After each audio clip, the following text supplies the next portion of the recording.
So in terms of whether we focus on growing income or growing participation, I understand that there's a question that's been put that you can focus on growing income or growing participation, but that you can't do both. And the question really is, if you want to increase participation, how much are you prepared to spend to do so? Because you could go very hard for that last percentage or decimal percentage point of participation. But as you get further and further into the decimal places, they become more and more expensive to achieve because you're having to talk to, solicit people who are less likely to give. So it really is a balance for each institution on their budget and what they think an acceptable rate of return on investment is in order to get a desired participation level.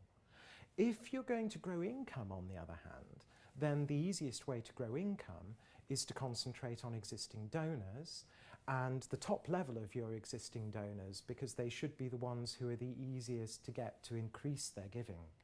Now, the danger with that approach is that you may end up neglecting your new donor acquisition.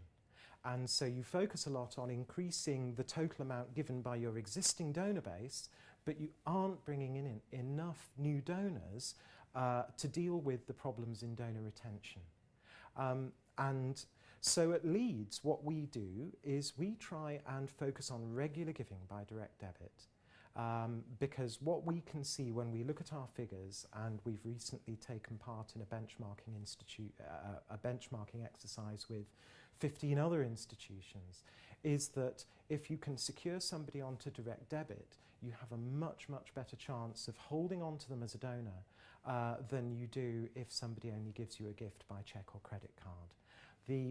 I can't talk too much about the results of the exercise because there's a confidentiality agreement between the members of the group, but cash donor, single donor retention is emerging as one of the big issues that a sector we need to look at.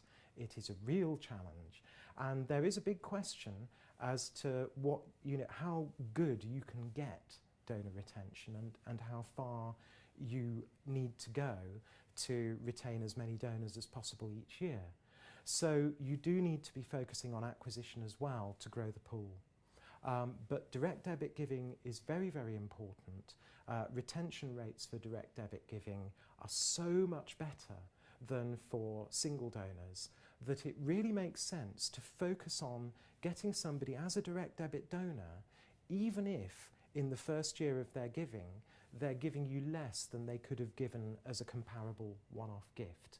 Because over the long run, it is going to be so much more valuable for the institution.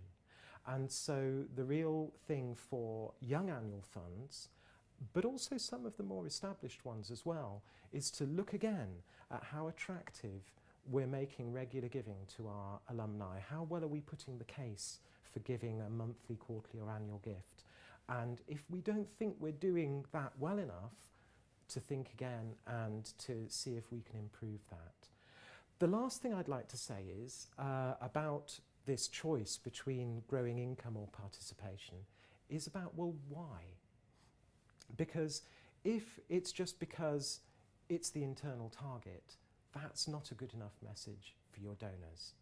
Your donors will want to know why you're trying to grow your income that year, or they're going to want to know why they're wanting them to give to you that year.